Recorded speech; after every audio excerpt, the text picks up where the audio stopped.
everyone, and welcome back to Plainest Pages. Today we're talking about Act 3 to Act 5, the final parts of Twelfth Night. Thank you so much for your patience with the video, and let's get started.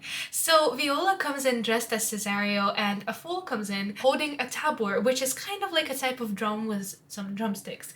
And so they begin to jest a bit, and Viola once again shows her quick wit by twisting the fool's words. For example, the fool says, she asks him if he's earning his living by being a fool, and he says, no, I'm a churchman, so I earn my living by being a priest. And she says, why are you a churchman? And he says, because I live by the church.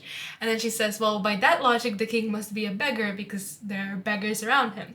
So she's very quick-witted. We see that she really deserves the praise that Sebastian has said about her being the smartest woman he has known.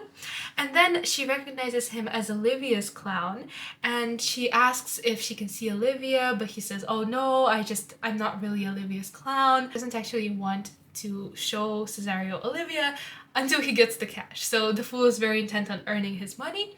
Viola says she saw the fool at Duke Orsino's recently, to which the clown replies that foolery, sir, does walk about the orb like a sun. Viola is just about to leave and give up, but she does give the clown a coin, and who tells her that now Jove, in his next commodity of hair, send thee a beard. To which Viola replies, I am almost sick for one, but aside murmurs that she doesn't actually want one on her face, which of course means that she wants a beard, but not for herself, meaning that she wants a man with a beard.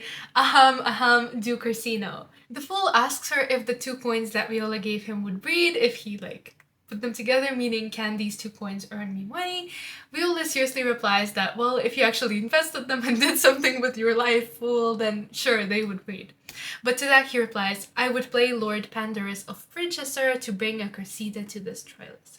So this is actually an allusion to Chaucer's poem where Troilus tells Cressida's uncle that he loves Cressida, and then the uncle does his very best to set them up, going to an almost obscene level of involvement. He really micromanages their entire relationship. He goes through the secret passages. It's very strange. And Viola gets what the fool is saying and gives him more money, because essentially what she's saying is set me up and then there will be more money. So because the uncle helped set up Cressida and Troilus and bred them together, so that's what the coin does. And the fool then tells Viola that Olivia is inside, and I will construe to them whence you come. When he leaves, Viola remarks that actually the fool is not a fool at all, rather he's a very intelligent person, because his jokes are very finely attuned to somebody's status, so he knows how to push her for money. He knows that he's not going to be able to make silly jokes and get away with it. He should actually work for them, so that's why he's making these allusions to Chaucer, etc. Then Sir Toby and Andrew come in and they speak to her in French. They say something along the lines of God bless you, and Viola, as Cesario, of course, smoothly replies that I am your servant, I'm here to serve you. Sir Andrew then stumbles a bit and gets shy and confused, so we see that he doesn't really know French, he's just exaggerating, whereas Viola truly is as smart as they make her out to be. And then Sir Toby tells Cesario to come into the house, but just before they're about to go in search of Olivia, enter Maria. And Olivia. So Cesario greets her straight away with, may the heavens rain odors on you, which really impresses Sir Andrew, who refers to Viola as a rare courtier and vouches to remember the words. Viola then says that my matter has no voice, lady, but to your own most pregnant and vouchsafed ear, meaning that what I have to say is very private to you. So Olivia quickly bids everybody else out, and she asks for Cesario's name and tells her that Cesario is your servant's name, fair princess. When Olivia complains that this is fake, that this is not true because he actually serves the Duke, he replies that the Duke is Olivia's servant, so that is why I am your servant too.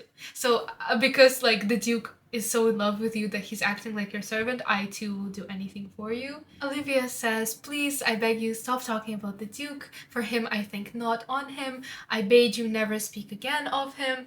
She then tells him outright that she loves Cesario and asks what he thinks of her. Viola says, I pity you. We of course realizing that it's because, well, she knows that their relationship is not destined to be. Well, Olivia is actually very mature in how she reacts at first, because she says, well, don't worry, I won't stalk you. No means no. She actually respects that, but she doesn't really. And then she says, I wish you happiness, and I'm sure your future wife is going to be very lucky. But then she asks again what Cesario thinks of her. So in many ways, she's like the Duke. I think we can draw a comparison here in that she doesn't give up on the idea that she can force someone into loving her. But then she's also very different because where the Duke is pushy, she is more, well, stereotypically feminine, I would say, in Shakespeare's sense, because she's less pushy and she's more sort of like, I would say manipulative, I guess, in that she takes a softer approach. She wants to break them down with softness and kindness. And what follows next is quite an amusing dialogue. Tell me what thou thinkest of me, that you do think you are not what you are. If you think so, I think the same of you. Then think you right, I am not what I am. I would you were as I would have you been. Would it be better, madams, than I am? I wish it might, for now I am your fool.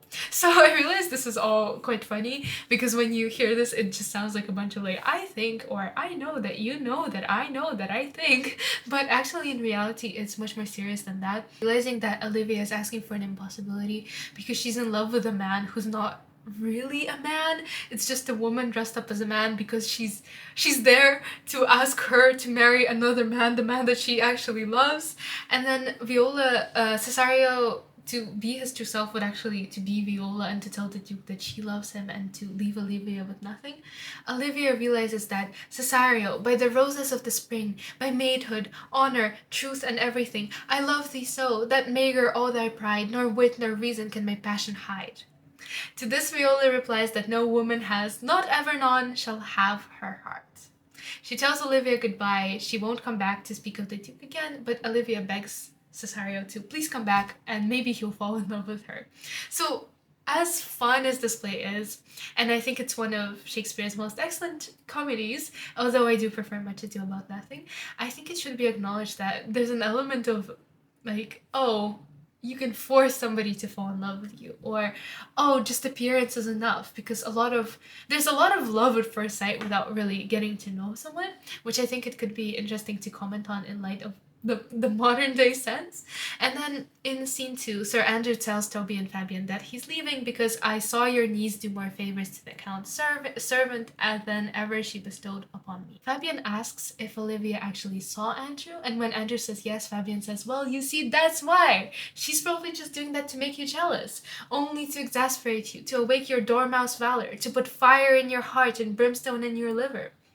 He says that you should have instead run up to her and said something so witty that Cesario would have not been able to reply, and so you would have been seen as like the better man in the lady's eyes.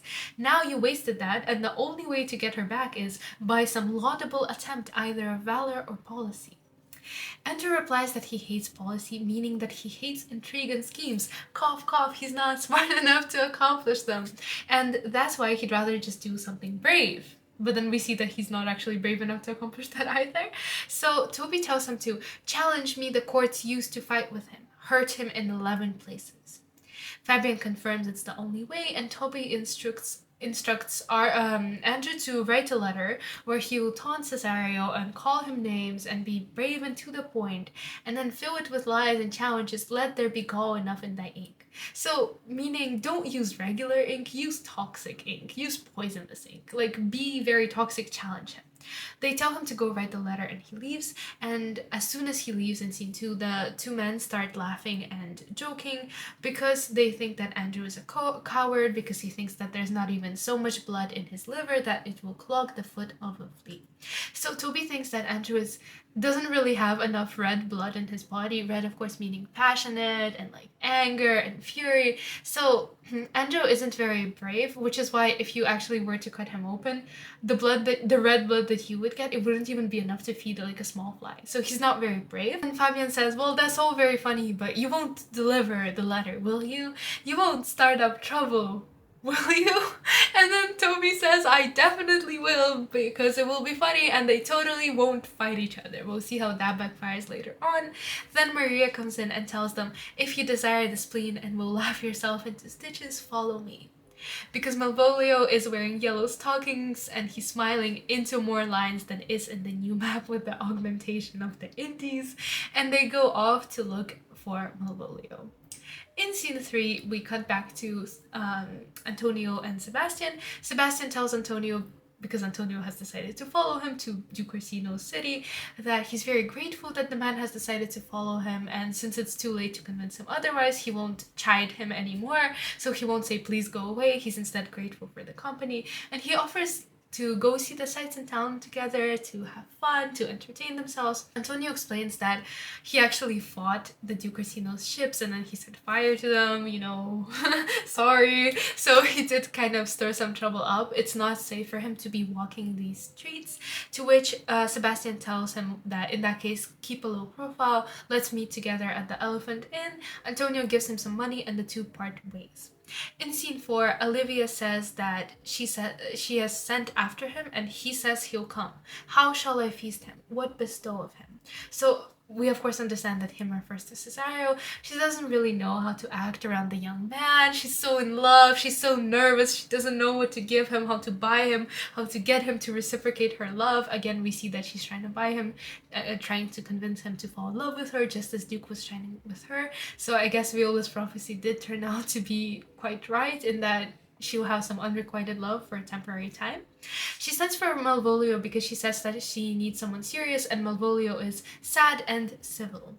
Maria warns her that he's acting strangely. We of course know that it's because Malvolio thinks that Olivia loves him and he is sure possessed, madam. She sends for him anyways and remarks that I am mad as he, if sad and merry madness equal be. I love the rhymes. And then Malvolio comes in and smiling and wearing the yellow stockings and says, not black in my mind, though yellow in my legs. In other words, I'm as happy as I can be because we do know the sweet Roman hand. He's referring to the letter. Olivia tells him, yikes, you don't look like yourself. Maybe you should go to bed and rest. And Malvolio replies, a sweetheart, and I'll come to thee. So again, with Shakespeare, we do have some what would be seen as scandalous jokes during his time, because of course Malvolio takes it as, oh, you mean come to bed? Like, of course I'll come to bed with you. He then begins to quote from the letter, and Olivia doesn't understand, and confusion is quite a prominent recurring theme in Shakespearean comedies. It is quite enjoyable to see because he cites the yellow cross-gartered stockings, and Olivia's like, cross-gartered? Huh? So it's a very confusing scene for her, and she thinks that this is very midsummer madness. A servant announces Cesario as, well, he's arrived, and she says she will go to him asking someone to take care of Malvolio. I'd not have him miscarry for the half of my dowry. I think it's very interesting because it shows that although she may not like him, as we have seen in the first few acts, she respects him. He genuinely is a good servant, even if he is a moral guy with like a stick up his back, you know? So I think that it shows that she has a lot of respect for her servants and for the people around her. She treats them as family. Something very respectful and something that not a lot of people with wealth at the time would have done. Malvolio thinks that Toby being sent in is just like the letter, cast thy humble slough, so she's encouraging him to have a distinguished manner and talk down to Toby. Toby and Fabian comes in and Maria tells them that my lady prays you to have a care of him. Malvolio of course sees that as merely confirming Olivia's words in the letter that, oh, like speak down to my relatives, that's why she left, she just wants me to be alone with Toby. Maria and Fabian continue making fun of Malvolio by pretending the demon is inside him and that they should probably carry his water to the wise woman. So meaning take a urine sample and test it to see if the devil is there, and Toby joins along with the fun, pretending to speak to the devil inside Malvolio. How dost thou, Chuck? Malvolio is offended and tells them all that you are idle, shallow things, go hang yourself, in other words, you're not on the same level as me, and he leaves. After he leaves, Fabian remarks that if this were played upon a stage now, I could condemn it as an improbable fiction. A meta moment as the characters temporarily acquire conscience and realize that they are in fact in a play. I think Shakespeare was doing it many years before the modernists, before the postmodernists, so it's quite interesting to see this example of writer's craft. And then Sir Andrew comes in and presents them with the letter. Warrant, there's vinegar and pepper in it. In other words, there's a lot of challenge. And what follows is a really stupid letter where he says, oh, you're a scurvy fellow, but I won't tell you why, and like, oh, I will ambush you, and then you know what, I will kill you, and that's because I'm probably luckier than you, you, but if you kill me, then you're going to be arrested as a criminal. So it's some sort of threat, but it's not like some outright threat. So because Andrew is actually a coward, he leaves to go look for Cesario, and Toby says that the letter is stupid, so I'm not the only one who thinks that. And then he decides that he will instead tell Cesario word for word the challenge instead. Olivia tells Cesario to please come back, but Cesario has had enough with Olivia not liking the Duke. She asks him what she can give him. She's willing to give anything in the world, and he says, well, then give me the Duke's, like, give me your love for the Duke. She says she can't do that, but please come back tomorrow, and then she leaves. As soon as she leaves, Toby comes in to say that there is someone full of despite, bloody as the hunger, waiting for him at the orchard end. I'm sure no man has any quarrel to me, responds Viola. And then Toby starts a lot of trouble. He hypes Andrew up. He says that he's this incredible knight, this amazing fighter who's killed 3 people, divorced 3 people. His reputation is give it or take it. He'll fight to the death. And Viola obviously doesn't want to fight, so she sends Toby to find out what's the matter. Like, what have I done wrong that this random guy wants to fight with me? And she's left alone with Fabian. Fabian quickly catches on to the fact that Toby just wants to stir some trauma and says that he too will go and find out. Meanwhile, Toby is telling Andrew that Cesario is a very devil, his sword skills are incredible, rumor has it he has been fencer to the Sophie. Andrew quickly backs out, but Toby says, no, it's too late, the devil wants to fight with you, you can't back out now, but I will try to negotiate on your behalf. Toby and Fabian tell Andrew and Cesario to draw their swords, and they whisper to them, oh, he'll be gentle with you, oh, he'll be gentle with you. So they just want to see how this will play out with 2 guys who clearly don't want to fight each other, at which point Antonio enters, claiming he will fight for Cesario. Gasp. Why do you think he did that? And then we realize Cesario is the exact copy of Sebastian, because they are like brothers and sisters, the twins essentially. Toby says that, well, if you're having that guy fight, I'm gonna fight for Andrew. They draw their swords, but luckily the officers arrive to break it off. And when they arrive, they notice Antonio and they say, you're Antonio, we have a warrant for your arrest. Antonio quickly says to Sebastian, like, don't worry, like, I'm fine, but please give me the money. And Viola gives half of the money, because obviously it's this random stranger. And then Antonio is of course furious because he thinks that Sebastian has betrayed him, because he pretends like he doesn't recognize him, although of course Viola genuinely doesn't. He's angry that Sebastian done good feature shame, in nature there's no blemish but the mind. In other words, how can you be so handsome on the outside and so evil on the inside? I mean, I'm not saying anything about Antonio, but it's giving bromance between the two. And then Viola begs that it is true that Antonio has actually mistaken her for Sebastian, because of course that means that Sebastian is alive. Antonio is carted off, he's furious, he doesn't even care that he's being arrested because he thinks that his friend has betrayed him, or maybe his crush has betrayed him. After Viola leaves, Toby remarks, oh my god, he really must be a coward. He's betrayed this guy. And he vows to beat him up, and then they also exit. Act 4, Scene 1. So Sebastian encounters the fool who thinks it's Cesario and asks him to come to Olivia. Sebastian gives him money to please just leave him alone, but then Andrew walks in and hits Sebastian, and Sebastian hits back, and the fool goes off to find Olivia and to tell her. It's lucky that he does that, because Olivia stops the fight before it can escalate, and she kicks Toby out, calling him an ungracious wretch. She apologizes to Sebastian and begs her to come to him so she can explain that her uncle is well-meaning and, oh, like, I'm sure you'll like him, he's such a funny guy, because of course she wants him to have good relationships with him.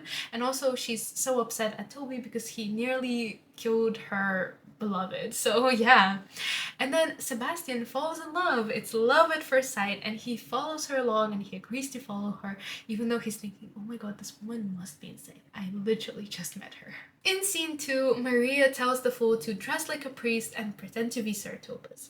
So this scene is mostly focused on making fun of Malvolio, for who of course the audience has no particular like. So this scene is just based around the comedy revolving around Malvolio.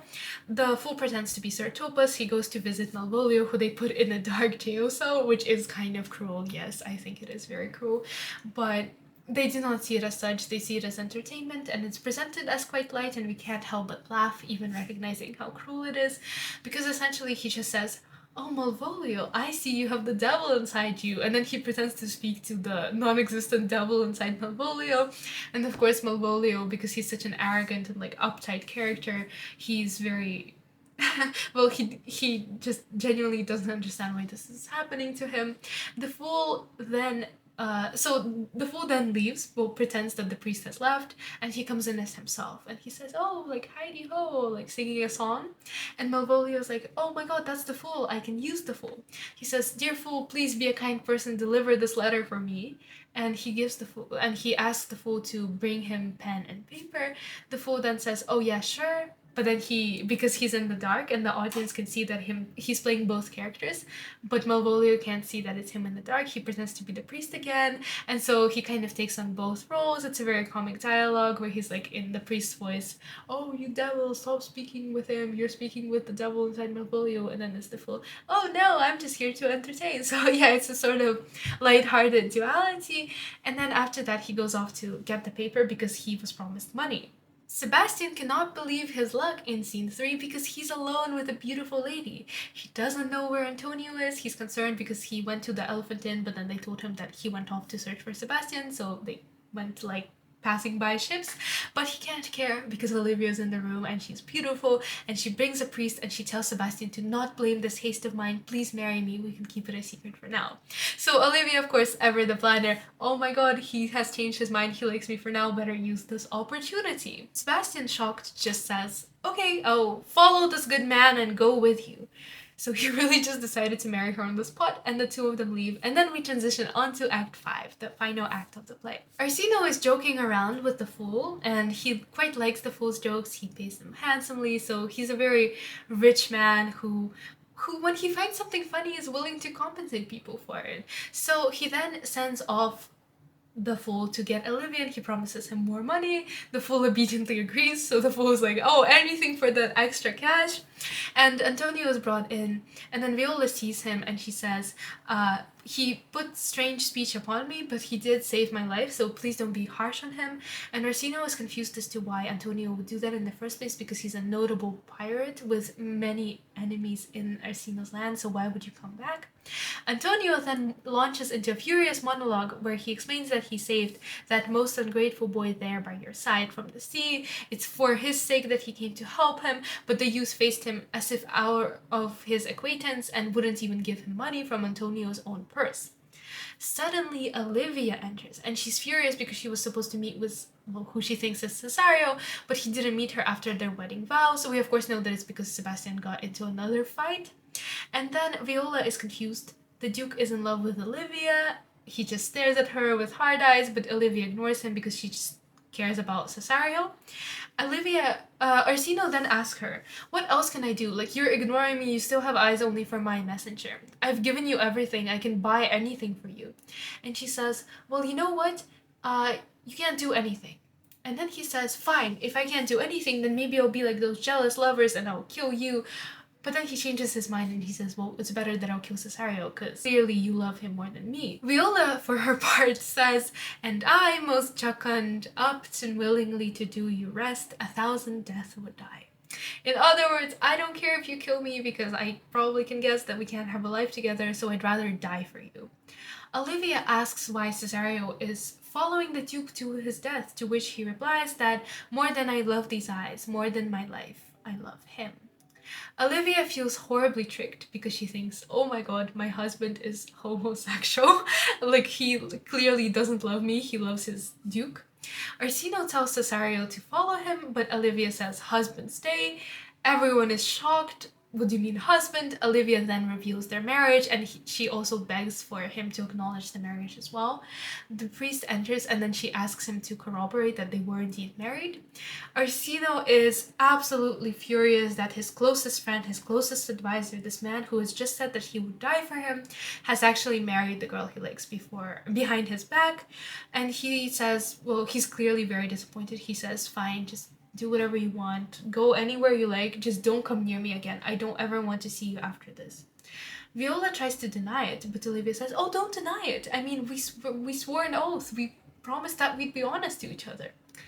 Then Sir Andrew enters, and he says that Cesario has hurt Toby so much he needs medical attention, at which point they bring Toby in. Toby is like really is kind of dying, and then they cart him out to get medical attention, and at that point Sebastian enters and apologizes to Olivia for hurting Toby, and he says, "I'm so sorry for not keeping our arrangement. Actually, it's because I was attacked by your foolish uncle, and then I couldn't stop myself. I hit him, but I'm so sorry. I know he's your relative. It's so important for you." Orsino, I think, embodies the entirety of the character's shock by saying, "One face, one voice, one habit, and two persons. A natural perspective that is and is not." Sebastian also completely ignores everyone else, and he looks to Antonio, and he's just happy to see him. But everyone is shocked that there's two Sebastians, and at that point he turns around and he sees Viola, and he says, "Thrice welcome down, Viola," because of course the brother and the sister recognize that since the brother doesn't have a brother but he has a sister, and since the sister doesn't have a brother but has a sister doesn't have a sister but has a brother, they realize that the two must be each other because their face is the same. So then there follows a monologue like, "Oh, well, my father had a mole." And Sebastian says, "My father had a mole too. My father died when I was 13. Oh, so did mine." So they realize that they are siblings. But she says, "Before we hug, please wait until I take off my man's clothes." Sebastian realizes that they have all been deceived and confused, and Orsino realizes that Viola loves him and she's actually a woman, and he says that, "Because you have served me so well, I would like to marry you." So even without knowing what she looks like, he admired her personality, which I think is the only instant where somebody actually married somebody else for their personality. Olivia hasn't really gotten to talk to Sebastian, even though she's married him. Toby married Maria for her personality, so fair enough. But the Duke married... I think the Duke marrying Viola at the end truly shows his actual love and his actual admiration towards Cesario's devotion. At that point, the fool brings in Malvolio's letter, and it's very angry, like, "Olivia, you have wronged me. How could you do this to me?" Olivia realizes that the letter doesn't sound like an insane person, and she calls him in. Olivia tells the Duke that he hopes he will be happy to have her as a sister-in-law, and Olivia exclaims to Viola that, "A sister, you are she." So they will be sisters, and all will be happy, and everyone is happy and overjoyed. Except for Malvolio, who comes in and complains about the letter. Olivia realizes it was Maria's doing, and she says, "Oh, you have played a very cruel prank indeed." But Fabian jumps in and he says that, "Oh, like, it was just a harmless prank, and let's not think of the bad, because the Duke has Viola now, and Olivia has Sebastian, and Toby married Maria, and look how good everything is." The fool admits he was actually the priest, because everything has to be resolved at the end, all the guns have to fire, and then Malvolio says, "I'll be revenged on the whole pack of you," and leaves in anger. Olivia leaves to make peace with him, urged to do so by the Duke, whose wisdom and whose compassion we again see in this scene. And then Orsino says that everything will be sorted when we are married, but first you have to change out of your woman's clothes. While you're in a man's clothes, I will call you Cesario, but when in other habits you are seen, Orsino's mistress and his fancy's queen. In other words, as a woman, you're my true love. And the fool sings us all a song, and the comedy ends happily there. So I hope this quick recap has been very helpful. If this video has just popped up and you have not seen like my first part on Act 1 and Act 2, please do check that out as well. Thank you so much for watching, and I'll see you next time, so please do stick around.